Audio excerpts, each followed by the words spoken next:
Hello, everyone, and welcome to another episode of the Board Game Mechanics. I'm Katie, and with me, as always, is...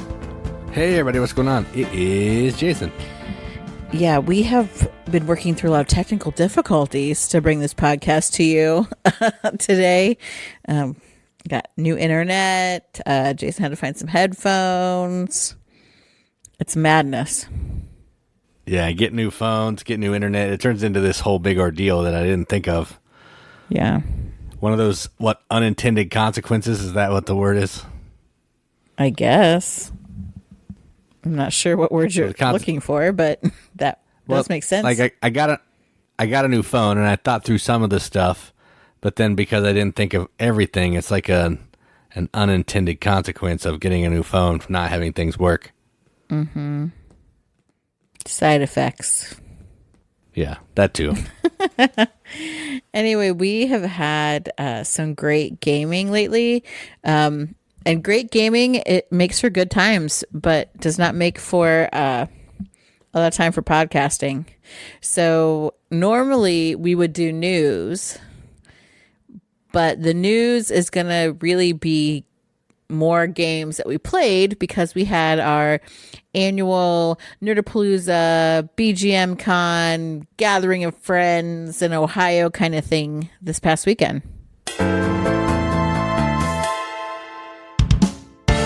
We did, yep. And do you want me to get started into that? Well, usually you take over games played, so. Yeah, all right. Yeah, well, we switched it up, so it kind of messed me up a little bit. Sorry. That's fine. That's fine. We'll sort it out. All right, so... we played a pile of games. I mean, Katie played some games without me. I played a lot of games without her. Which is usual, but not usually when I play games without you. Correct. That's the weird part, is you play games without me. Yeah, that's the weird one. But one game that we played together is one of the expansions for Lords of Vegas. And the expansion that we played is Tombstone. And we just got this on Kickstarter, I don't know, maybe a month ago.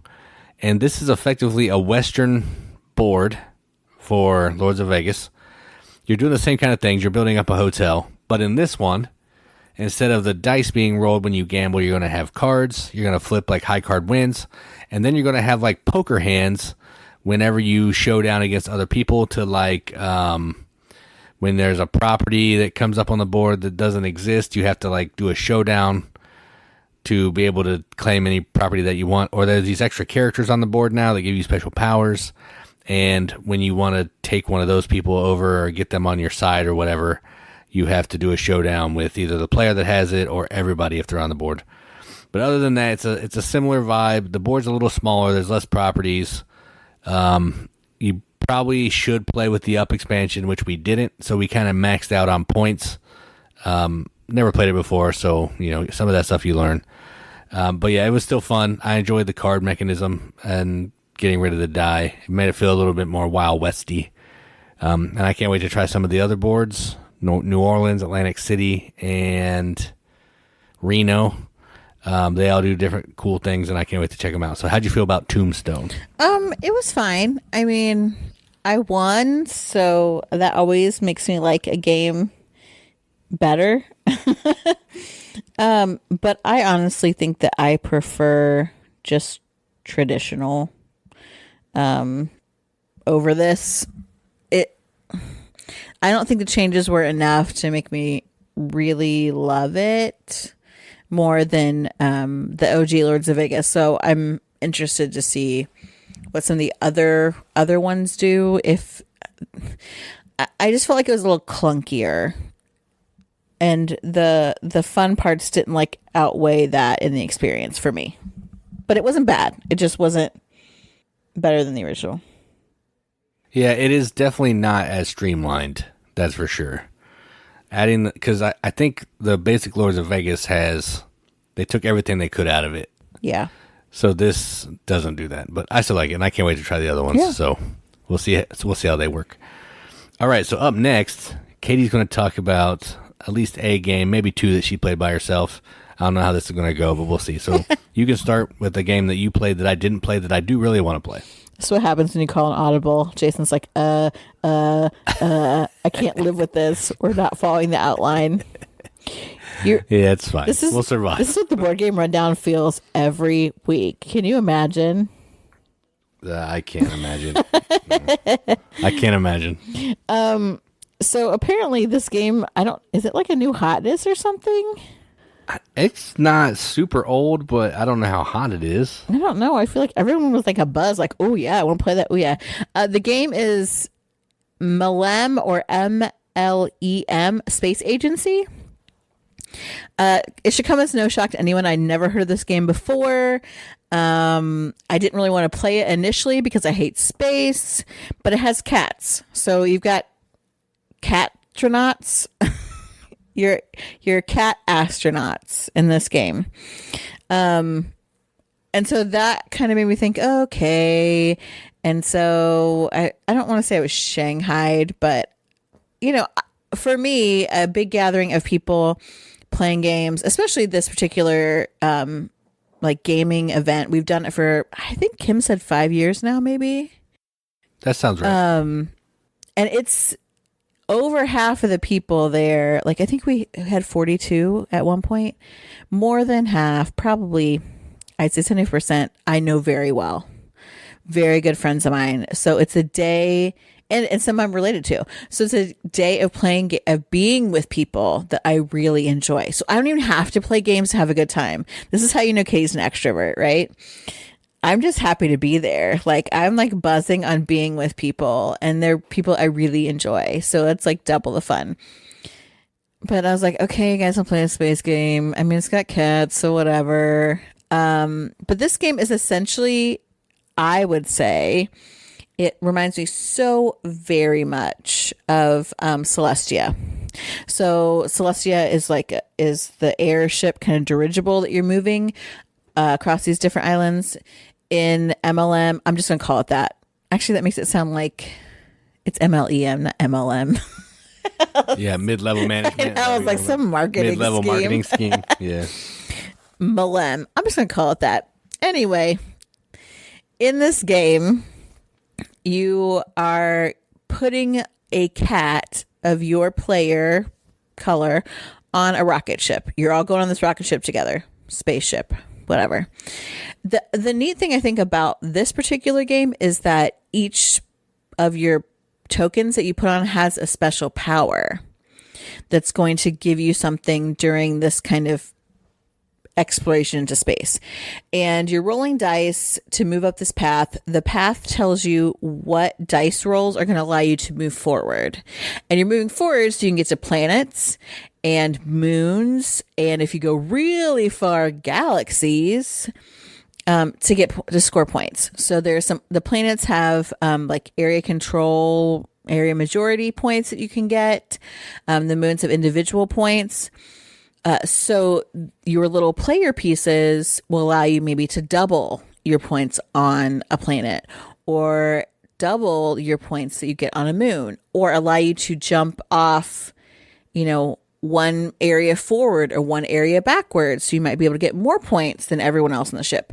So one person, the first person is the captain. If they don't roll on your dice any of the numbers that you need to move forward, then, you crash. There's also like a player power that allows you to like put on a parachute and jump out wherever you are. So that's really cool. Also on this, the difference between this and Celestia, after you use dice to move up on the path, those get removed. So you're working with less dice as you go on, which is sort of similar to Celestia with the cards. But then if I get to a point as the captain where I'm like, okay, I want to get off on this planet, maybe I'm trying to establish control of it, the person next in line then becomes captain. So it's not like totally over, or you can play captain for as far the trip as you want to go. It is really fun because I also do really like Celestia. So it's sort of cooperative because you really need to work together to go far, because there are dice that actually allow you to help out the group. Not dice. There are player powers that allow you to help out the group that are cool. But it still is, you still are competing for points. And we had some really high points in our game. And it was really fun. A big shout out to Richard Diaz. who is the bee's knees, and kind of facilitated this, taught us how to play. Didn't even play himself, but just was a great facilitator. And I think this is different enough from Celestia that it's worth having both. Because this is a little, in some ways, more gamery because of how the points work out, and you do know what points people are getting, and you could see if they're going to planets. You can see what kind of powers they're using. Whereas Celestia, a lot of it's covert, because we did just play that again so I could refresh my memory. But yes, really, really fun game. MLEM, whatever, space agency. It sounds so much like Celestia. Just as you were talking, I was like, man, this is Celestia. I think Reiner Knizia is going to get his butt sued. That's what I kept saying. I'm like, this reminds me of Celestia. Yeah. No, this is one I want to try. It sounds fun. But yeah. So I'll just go ahead and talk about one of mine. Good call. So while you were playing that, I was deep into some tan and beige. I mean, it was deep.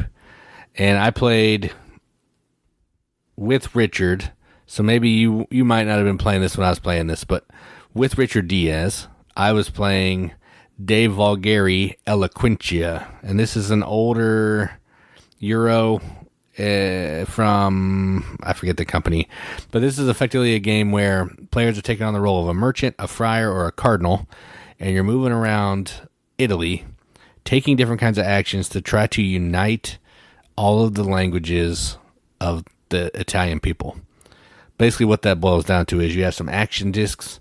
You're going to use those action discs to take different actions, like moving costs you so much, so many actions for however far you want to move, plus money. You can move up on tracks. To move up on, you have to use this for that. You can buy cubes, which are going to be basically election votes, which at the end of the game is going to help a cardinal possibly be the Pope, because in this game the Pope is dying and you're also trying to make a new Pope. And there's going to be random events to show up. You can visit these cities and get knowledge, and you can get money. You can also turn from a merchant into a friar. Once you become a friar, it's harder to get money, but then merchants have to pay you a charity. You can go to a cardinal. Again, you still can't get money. Merchants have to pay you more. Tons of stuff going on, and it's just a race to try to...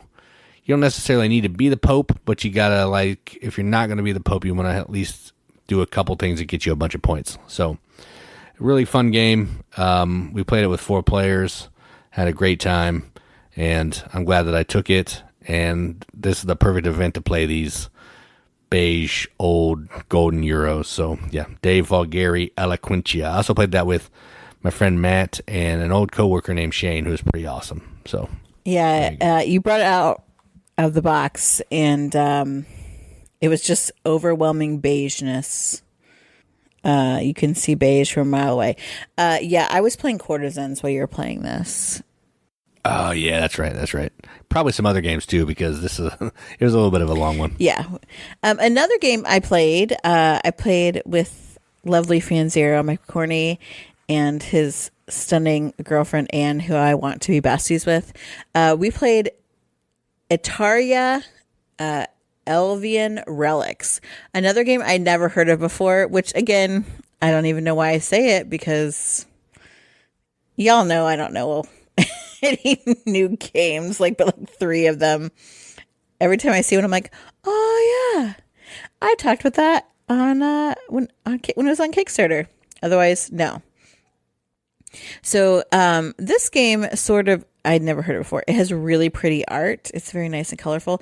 It reminds me in some ways of Sentient, because you have dice. Each player has 4 dice. They're different colors, and you're going to use those colors. You're going to roll the dice once, and you've got numbers, and those numbers are kind of set. And then you've got these little player pieces that one is a beginning trail marker, an end trail marker, and another's an activation marker. And there's a tableau of cards set out that have they have a suit, which is a color, and the color happens to correspond with the dice in front of you.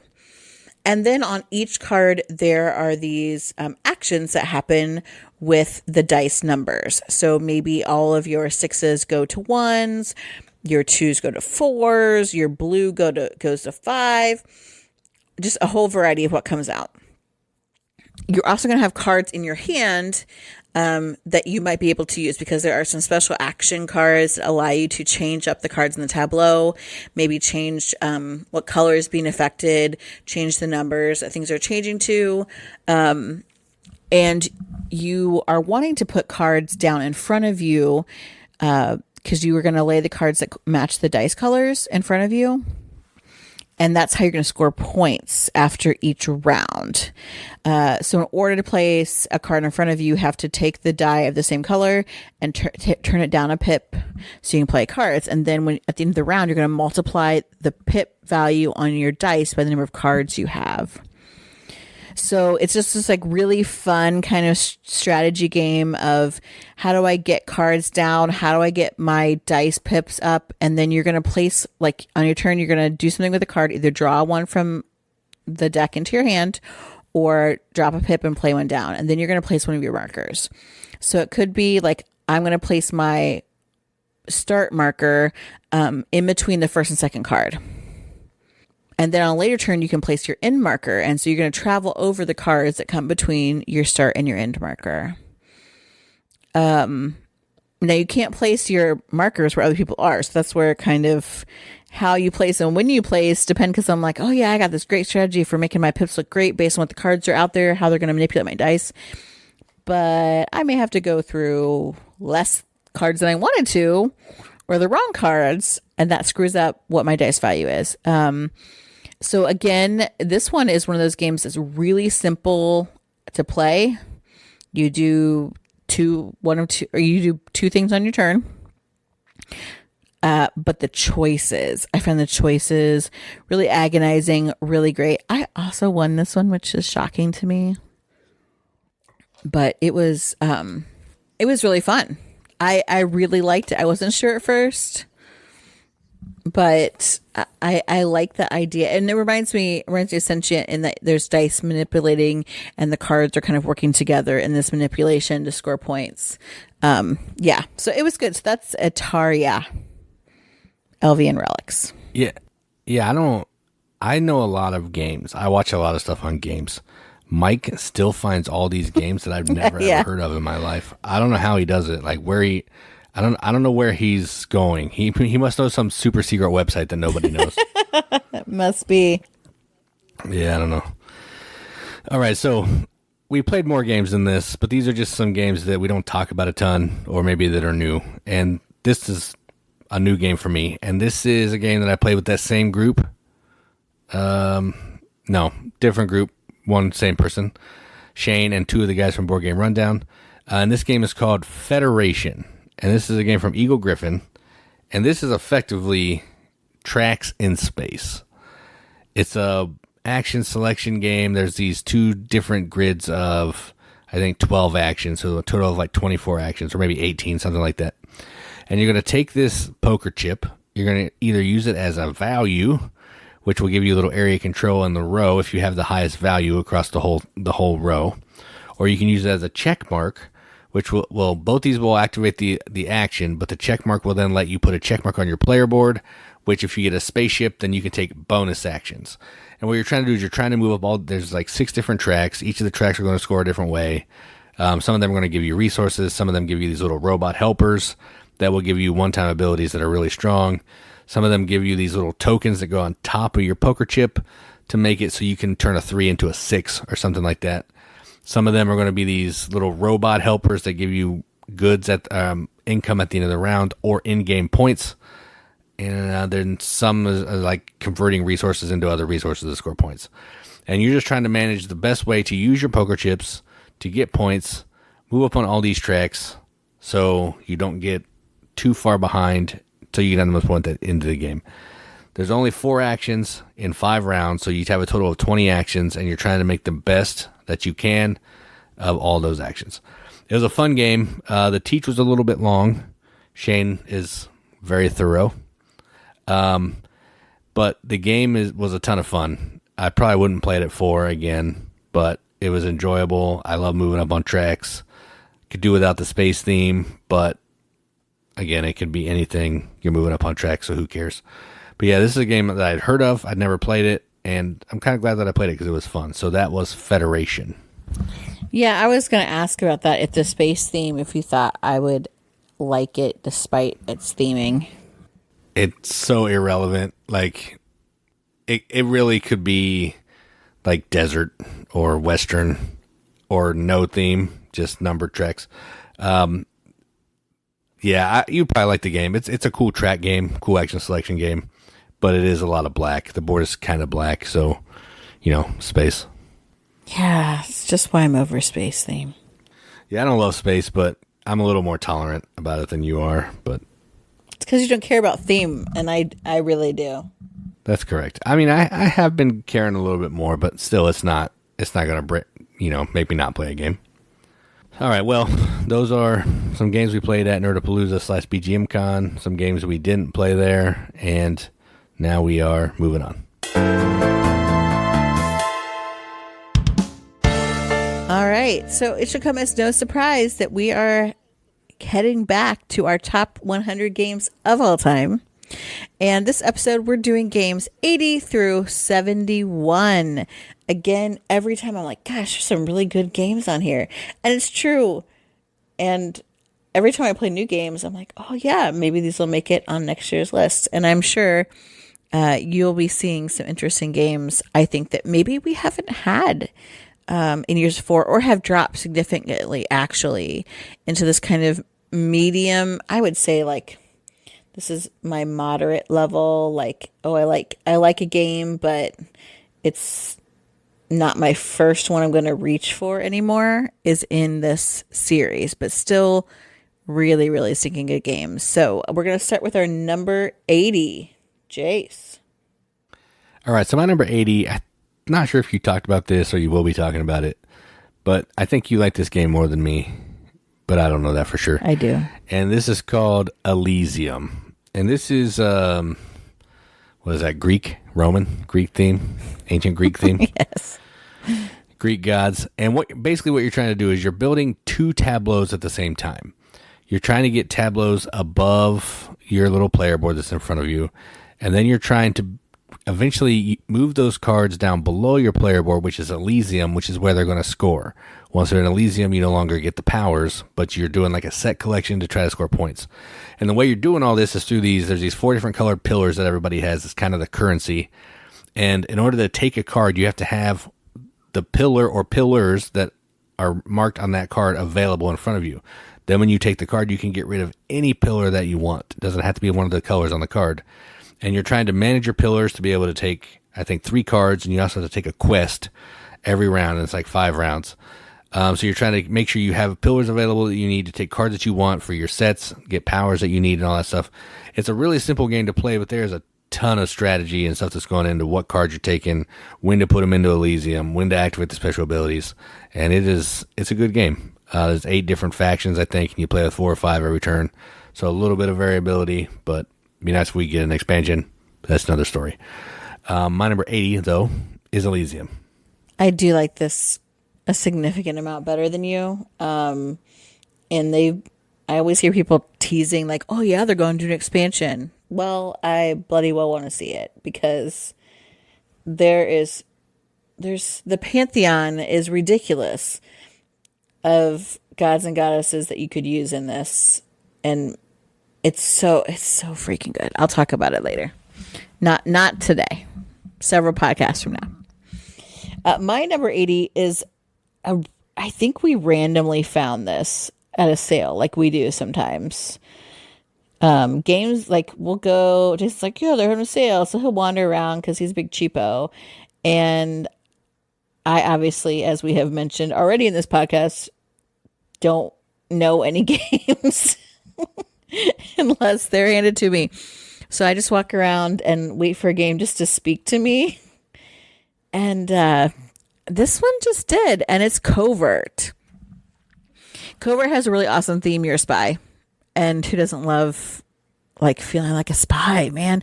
And, like, not just a regular spy, but you're an international spy. This game is basically several different little mini games that you are just completing these little challenges to get points in the ways that you can. So you are cracking codes on locks. You are flying around picking up intel, moving that around.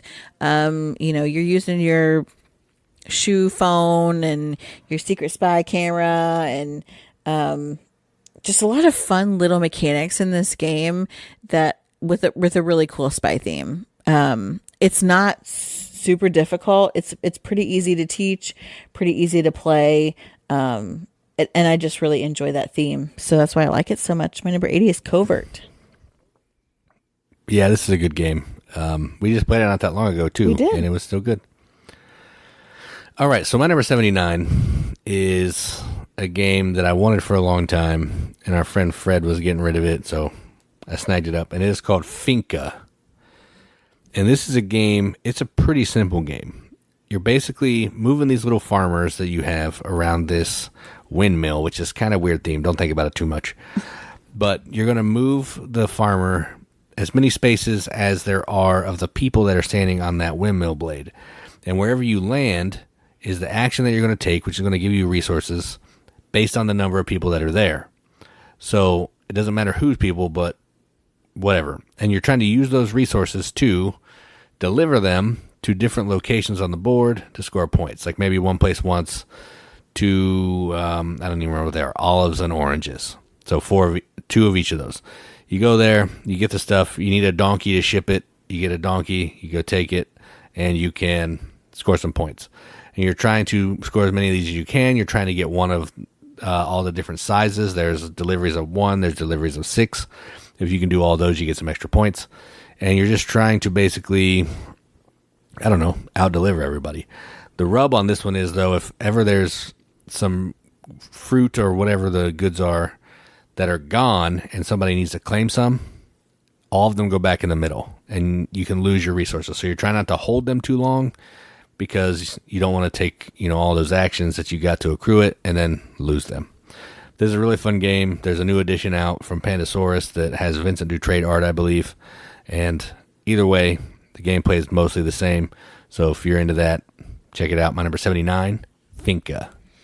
Yeah, I don't know if this game is on my top 100, but this has those really nice, chunky, components that make it really fun, and you get your donkeys moving around, and that's cute too. So why not? My number 79 is similar in name, sort of, but not in practice. And that is Fresco. Fresco is, this is a Queen game. Yeah. Yes. Oh man. I actually remembered something.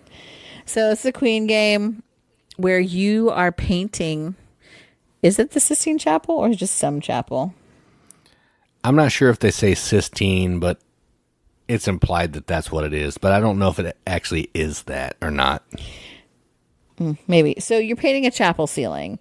So this is a programming game mostly, where you are planning out your day to, when you're going to wake up, going to go to the market, get the paints, going to lay out the paints, try to make some people happy. We also have an expansion where you can paint portraits, which I think is kind of like a fun little extra thing to add to this game.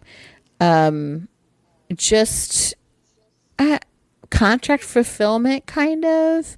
And you're trying to move the bishop, I think it's the bishop, around to come to see your artwork so that you get a little extra boost there because he's so proud of you or whatever. It's just a fun game, and I think this theme is really cool. It's sort of explored in some other ways, but I love that theme, that working with the colors, mixing the colors, placing the tiles out there. Especially if you like art, I think this is a really fun game to play. So, my number 79, Fresco. Yeah, this is a good one. Yeah, I like this one. Thanks. My number 78, spoiler, it may show up later. My number 78 is actually a Knizia game. Richard, Richard loves Knizia. He does. And this is actually a new version of an older game of his. This is called Ra. And this is effectively an auction and set collection game, which is really all this is. A little bit of push your luck, I guess. So on your turn, you're going to be drawing a tile out of a bag or starting an auction. And what you're trying to do is you are trying to collect different types of tiles to score different points. There's going to be certain tiles that will score each round. And then on the other side of your board, there's going to be certain tiles that will score at the end of the game. Now, that sounds easy, but throughout the game, you're going to be pulling out raw tiles, which will advance the round and could cause you to not be able to get tiles that you want because auction gets started, stuff that you may want gets bought up when you didn't want the auction to go. So you're trying to balance, do I want to just do this auction for these 2 tiles? Do I want to try to wait to get 6 tiles? But then if a raw tile comes out, everything messes up. It's super fun. We don't play it a ton because it's a little bit harder to teach because the bidding is a little strange.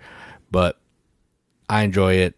I like set collection. I like auctions. I like Knizia. So what's not to like? And a cool Egyptian theme. I'm a fan of that too. So my number 78, Ra. Yeah, I think we played it quite a bit there for a while. Part of the problem for me was this suffered from like overhyping by some of our dear friends at the Rundown who like Ra was the savior messiah come to save us all from bad games, and it is a good game. I just would like it to be talked about less. So I think if I went back to it now, I'd be like, oh yeah, this game was really good. I just needed a break from it. Yeah, that's probably true. I mean, I love them so much. Tim, I love you guys, but whoa. Tim was like right in Raw hard. I mean, you would have thought it was his firstborn child. How much Tim talked about Raw. You're not wrong. You're not wrong. You remember. My number 78 is probably a game that I'm sure I've overhyped to people because for the price, the value on this game is so great and it's really fun. I think it's really fun. I think it's really good to bring like non-gamers into because there's constant like interaction, and that game is Dice Forge. Dice Forge has that gimmick where you're putting faces on, changing the faces out on some dice, but you're rolling them every person's turn.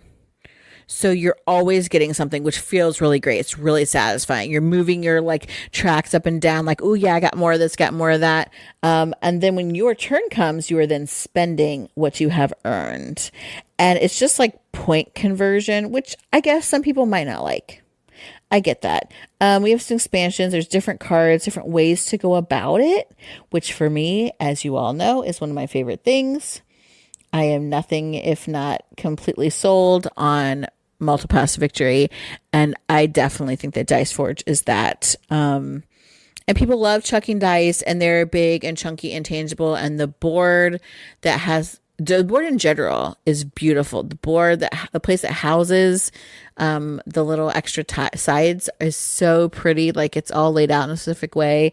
It's just very satisfying. I really like it. So 78 is Dice Forge. Yeah, games where everybody's playing every turn. I love those. So good. All right, so my number 77 is a Feld game. This used to be up higher, but we haven't played it a lot, and people like to poo-poo on it, so that's where we are. And it is Aquasphere. And this is a game where you're running this underwater space station. Who cares what the theme is? Basically, there's these 5 different sections of this board, and you're trying to move around from different sections to take different actions. But the tricky thing here is you have to program robots that are able to do these actions. So you have to spend an action programming them. Then you have to spend an action getting to the spot that you want to use it so you can use the robot.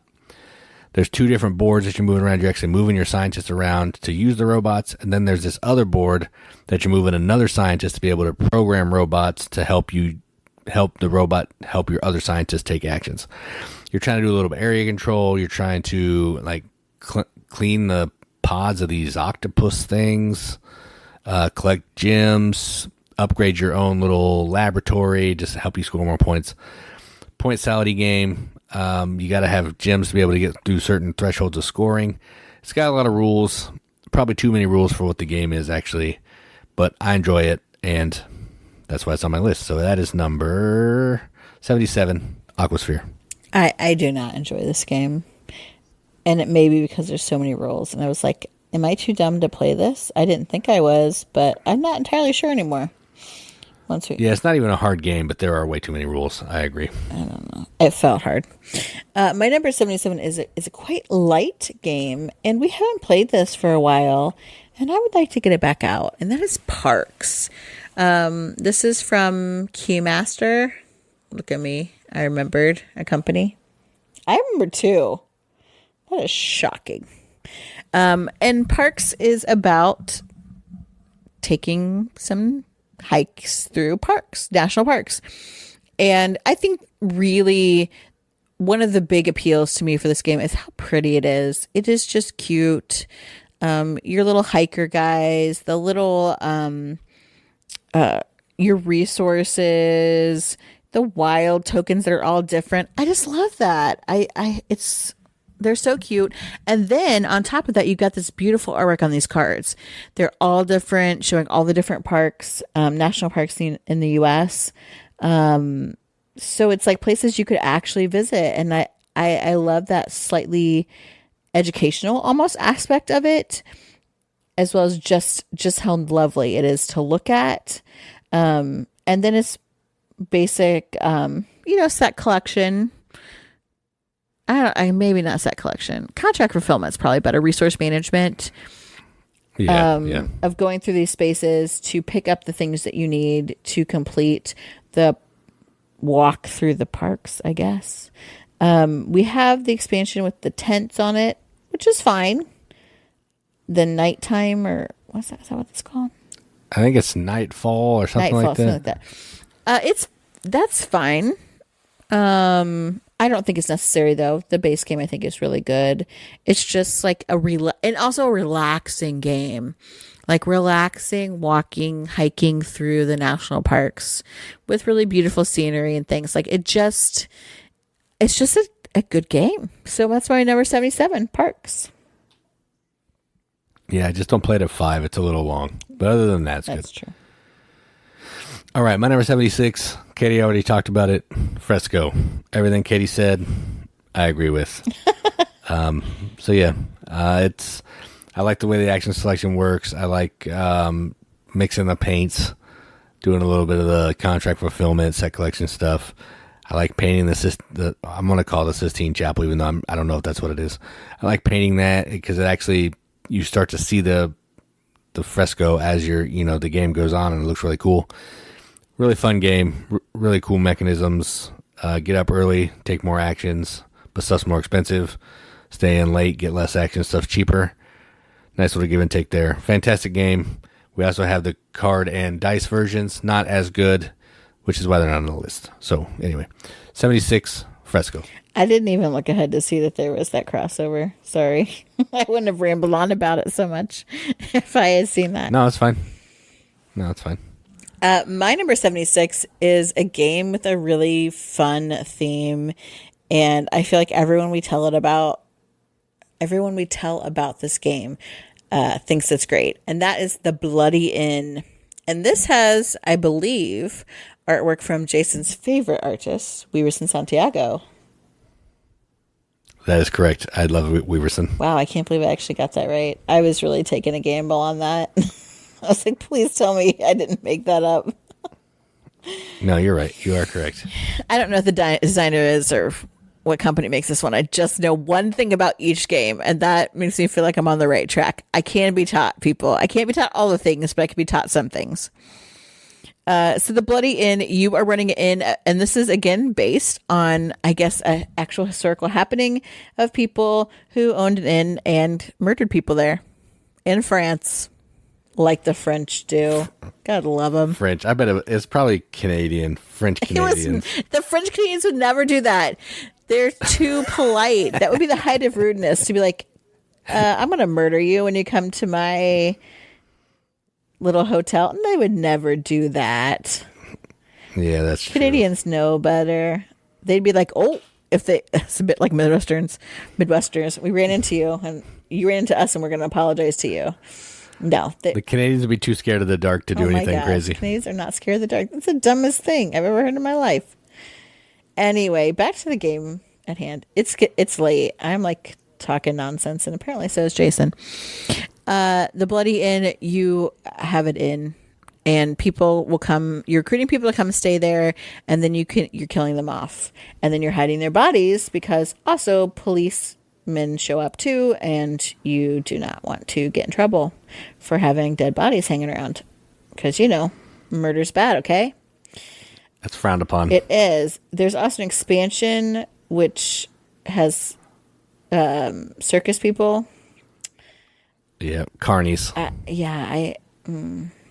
Which I think is very accurate because I have a fear. This game is fun in that you always wish you had more actions. There is never enough time, never enough actions to do everything you want to do.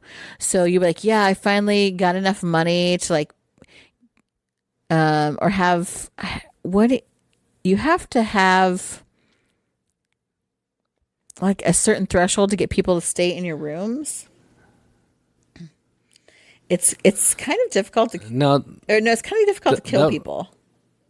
Yeah, they'll stay in your room. Every room gets a card, but to kill people, you need to spin cards up to their value, and then you got to bury them. And it's really hard. The card play is what's tricky. Yeah, it's hard to get cards. You would think it would be easy to kill somebody off in your own hotel, but it's not. It's not. It's actually quite difficult, and then burying them is even more difficult. Hiding the evidence. So there is a lot going on here. But the theme is fun. And again, the gameplay is fun because you always wish that you could do more and you just can't. So you're like, okay, well, I'm going to kill this dude, but I'm going to take a gamble that no cops are going to show up before I can get rid of the body because I just don't have enough actions or enough people to make it happen right now. And that really is the crux of it. Jason always gets in trouble because he's always borrowing money and can't pay it back. I don't know why. You don't need to pay it back. You just don't have it. Yeah, I'm not good at managing my money. He's always taking loans out. I don't know. Too much Martin Wallace, I guess. But this game, it's got a fun theme. It's got really great artwork. It just has that really interesting, niche kind of theme thing that keeps you coming back for it.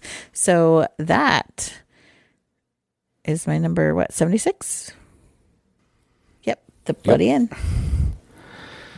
All right, my number 75 is actually a Bruno Catala game, and I just played this not that long ago, and I really like it. And it's called Orichalcum. This is a tile placement game of sorts. Everybody has this little player board in front of them, and you're kind of building your own little island. And each of the tiles are a different terrain type. And what you're trying to do is you're trying to get tiles placed on your board to build these 4 different types of terrain so you can put down a palace, which is going to give you a point.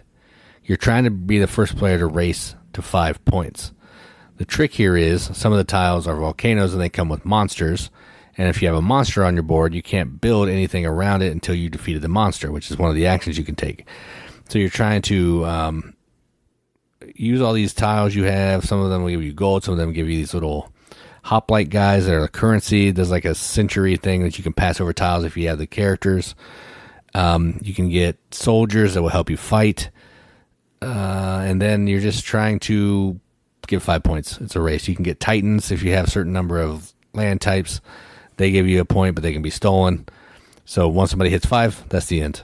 Ton of fun. I like fighting the monsters, rolling the dice, seeing what happens. They all give you special powers, and it's just fun. So there you go. Minus 75, Orichalcum. Yeah, I did really like that one. I didn't realize it was a Bruno Catala. Yeah, it feels a little different, I think. Yeah, my number 75 is from Kids Table Board Games. Yeah, good job. Oh my gosh, I can't believe I got it right. And that is Wreck Raiders. I think this is Jason's favorite kids table board game. That is correct. It is not mine, but I do really like it. Obviously, it's way up here at number 75. In this game, you are like little divers. So you're putting your Holy diver. Little divers, not holy divers. I mean, some of them could be holy, I guess. I haven't checked. You don't know if they are or not. Where they are on their spectrum of righteousness. But you are placing your colored divers around these different areas to try and gain treasure, I guess. And so you're displaying treasure. You can trade treasures in for things, right? Groupings of them. It's been a while. Yeah, you're putting them on display in like a museum. Yeah, you put them on display in a museum, but there's the other thing that you can do. Oh yeah, complete cards. There's like cards you can turn them in for. Thank you. See, I wasn't wrong. So yeah. No, you're right. You can do those two things. It's like the pieces are really fun. You also have like this little, I almost feel like they act as accessories, like starfish and things that get mixed in with the treasures that you've gotten that allow you to kind of do some little extra actions, which I think is really great. There's just lots of things going on, and you want to kind of be next to people because you can get more stuff. There's like some really great interaction with it. And like the tactileness, like the little bits that exist in the game are really great and make it really fun to play with. And I love the colors. You keep score inside the box. Like it just has a lot of great functioning things happening here, which you really come to expect from kids table board games. So that is my number 75, Wreck Raiders. Yeah, so good. If you haven't played this game, you totally need to. It's so good. Oh, shoot, I lost my place. 74. Yeah, 74. So I just recently played this game on Board Game Arena after not having played it for a long time. And it would probably be higher because I played it after I did this. And it is called Granja. And this is a game that has multi-use cards. And each of those cards are going to be used in one of 4 different ways. Either on the right side of your board as like a pig. Left side of your board as some kind of crop that you can grow and harvest. On the top of your board, that's a wheelbarrow, which you're going to be delivering things that you've produced on your board to the town. And at the bottom of your board for special abilities that are going to help you in the game. And what you're trying to do is you're trying to grow crops, get pigs, turn pigs into meat, turn olives into olive oil, grapes into wine, all that kind of thing, to fulfill these different contracts in your wheelbarrow, to send them into the city to kind of do a little bit of an area control thing in these different little stalls that are on this city board. And you're going to get points that way. You can also sell them directly to the market. And if you fill in a whole row, you get some extra bonuses as well. There's a lot more to it than that, but that's the crux of the game. It's got some cool dice drafting like Grand Austria Hotel. You take a die and and you're going to get 2 dice. And I think there's 1 die left that everybody gets to use. So, which is pretty neat. Really fun game, cool theme, interesting card play, and a lot of yellow. It's not tan, it's yellow, and I like it. So my number, I can't find the number, 74, Granja. I don't think I've played this one, right? Yeah, I've only played it in real life like once or twice. It's been on Board Game Arena most of the time. Do we own this? Yeah, It's right behind me. Okay. It's the farm, isn't it? Is that what Granja is? Yeah. Spanish farm, yep. Mm-hmm. My number 74 is a game I played a ton of. It's one of our early acquisitions. We have an expansion for it that's really great. Do we just have one? Is there just one? There's only one, yeah. Okay. It's 2 parts. I was just making sure. And that game is Lords of Waterdeep.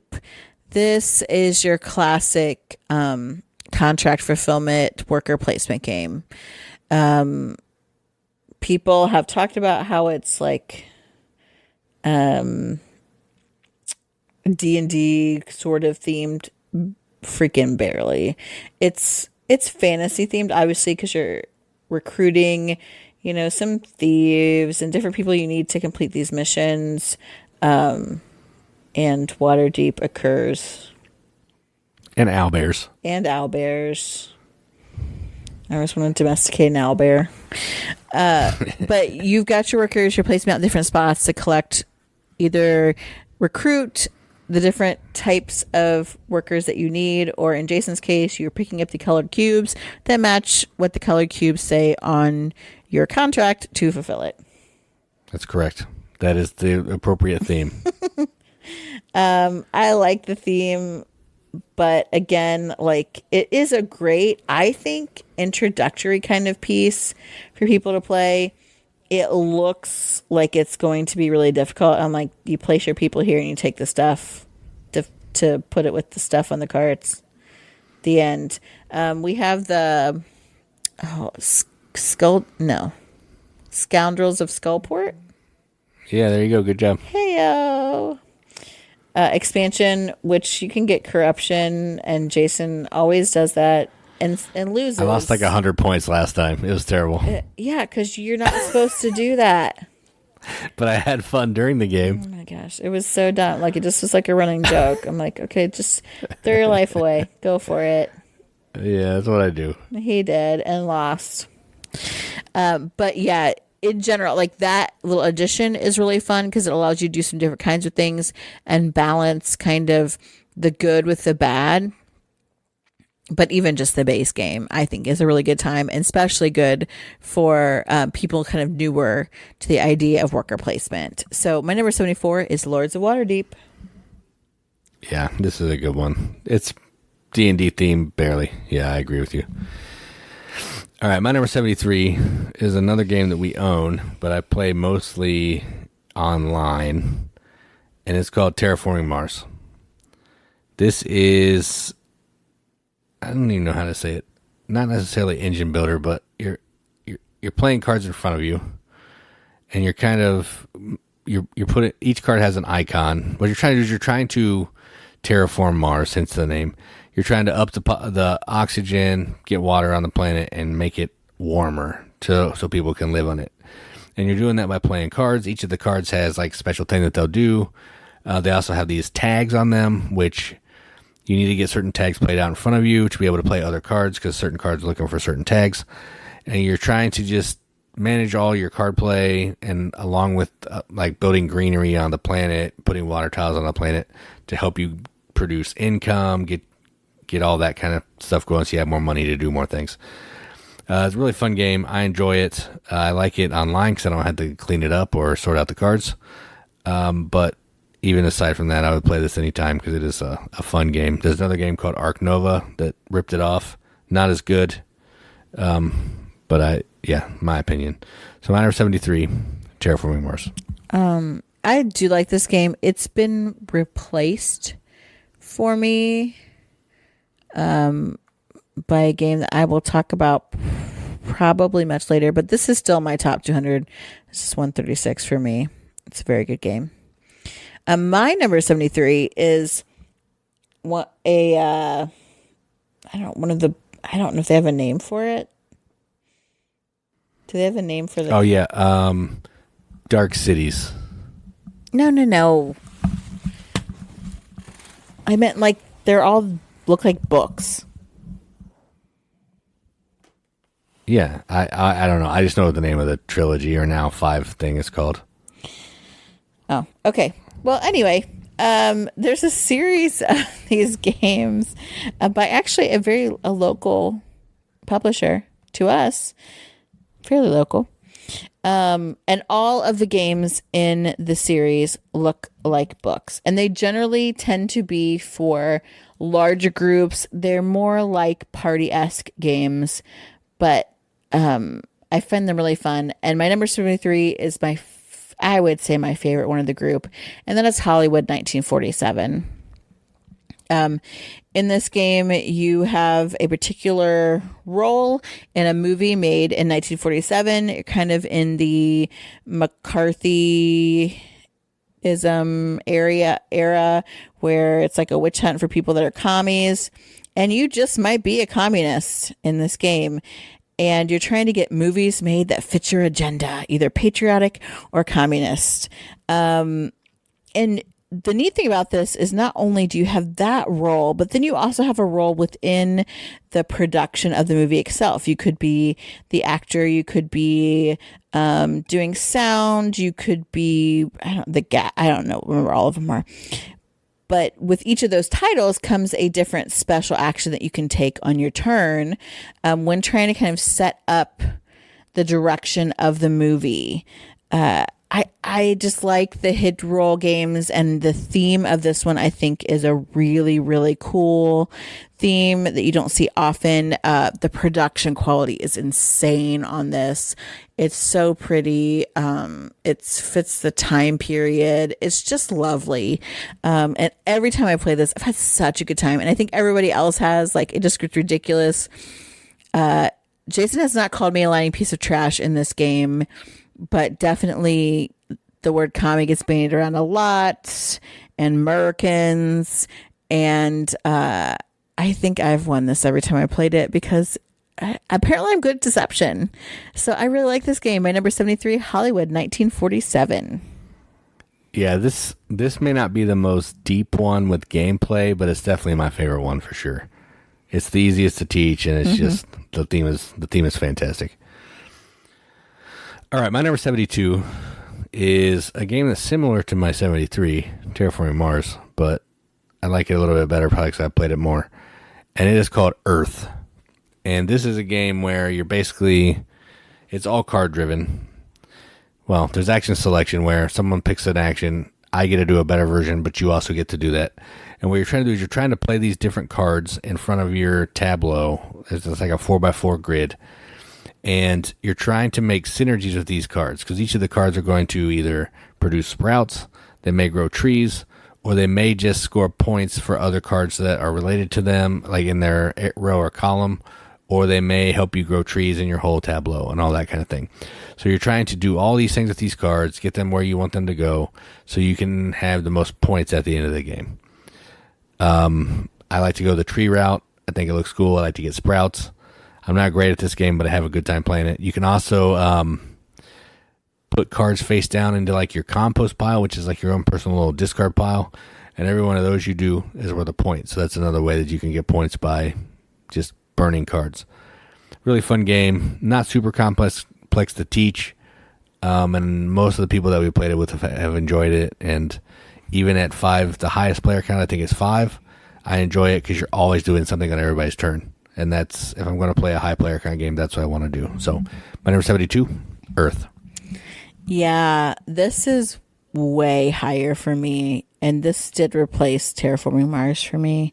And I really like this game. I mean, really like this game. So to be revisited by me. My number 72 is another really early game. A game that is worker placement like Woods of Waterdeep, but with a little extra. So for me, this is a second level gateway game, and that's Champions of Midgard.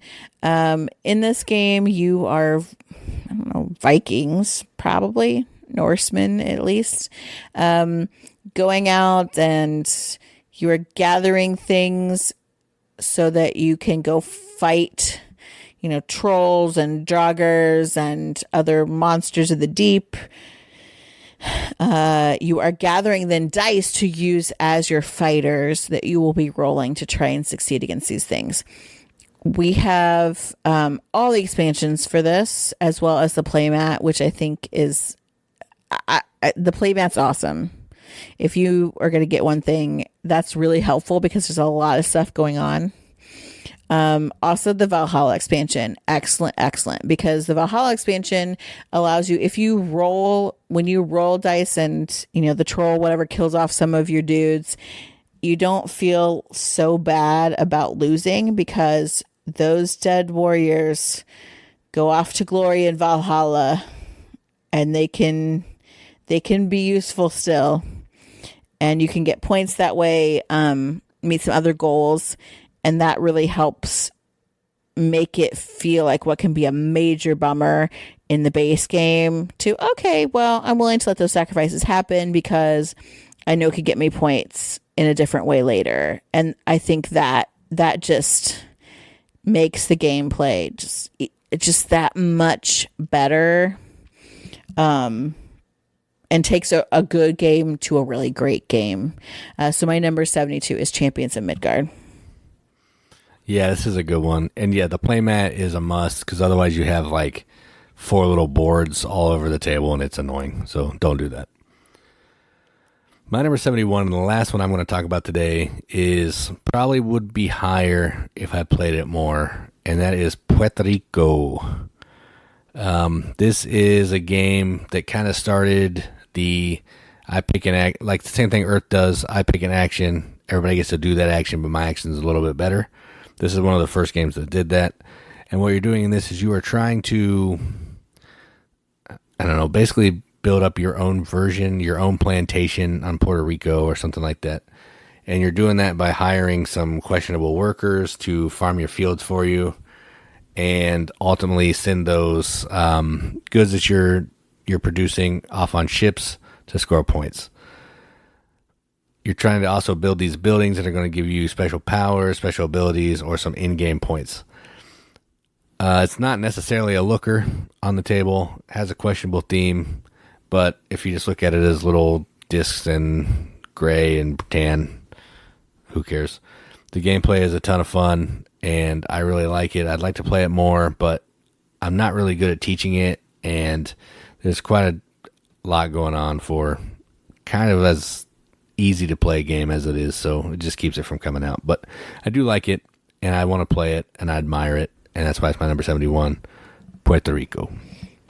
Now, I haven't played that. Have I? You've played San Juan, which is the card game version. Similar vibe. Sure. My number 71, I actually talked about. We played it this weekend, and every time I play it, I'm like, yeah, this is my kind of game. And that game is Courtisans. So Courtisans is card game. You know I like card games. And not only is it a card game, but is a game of basic actions, but difficult choices. So there are several different families, like suits of cards. And also the artwork is gorgeous on these cards. They're like tarot size, which is really nice to handle. They've got foil on them. They're so pretty. And you've got all these different suits. I think there's maybe 6 or 7. Maybe more than that. Yeah, I think 6. 8. I think there's 3 on each side of the table. Maybe 8. Yeah, 6 or 8. Yeah, there's. It's a pretty good amount. I'd say, 7 or 8. And on your turn, you have 3 cards in your hand. 1 card gets played in front of you to develop a tableau in front of you that will be used to score points for you. 1 card goes to someone else sitting around the table that you're playing with, and another card goes to the Queen's table, which the Queen's table is in the center, and either you could sit above the table, which means you are esteemed, or you can be below the table, which is you've fallen from grace. And so all the turns are going to adding cards either to make certain families, which are the suits, esteemed or fallen from grace, as well as collecting the points then of the ones that are esteemed in front of you, while simultaneously trying to put the negative ones or get rid of the other ones in front of your opponents. Because you've got some special action cards, ones that are shielded, ones that are assassins that can take out other cards, ones that are worth 2 of something, and some that are actually in secret, so you don't know what they are until they're revealed at the end of the hand. Again, all you're doing, you get 3 cards each time on your turn, and you put 1 in front of you, 1 in front of somebody else, 1 at the table. Simple, right? But oh man. And what helps you kind of determine where you're going to lay cards is you have 2 goals. And the goal cards are saying maybe I need to have more of a certain family than the person next to me, or less. Or I want a certain family to be fallen from grace, or to be esteemed, or to have so many cards on one side of the table over the other. So these fun little like goals really guide what you're trying to do, but other people have their own goals, so they're kind of working against you, maybe unbeknownst to them, or working with you. like unbeknownst to them. So just a really, again, simple turns, but great decisions. And so that's why I really like this game. 71 Courtisans. Yeah, you really do like this. I like it. I don't know. I don't think it's this high on mine, but I do like this. Okay. Do you want to recap our numbers 80 through 71? Yes, we can do that. All right. My number 80 is Elysium. 79 is Finca. 78 is Ra. 77 Aquasphere. 76 Fresco. 75 Orichalcum. 74 La Granja. 73 Terraforming Mars. 72 Earth. And 71 Puerto Rico. My number 80 is Covert. 79 Fresco. 78 Dice Forge. 77 Parks. 76 The Bloody Inn. 75 Wreck Raiders. 74 Lords of Waterdeep. 73 Hollywood 1947. 72 Champions of Midgard. And 71 Courtisans. All right. And that is another set of 10 off of our top 100 list.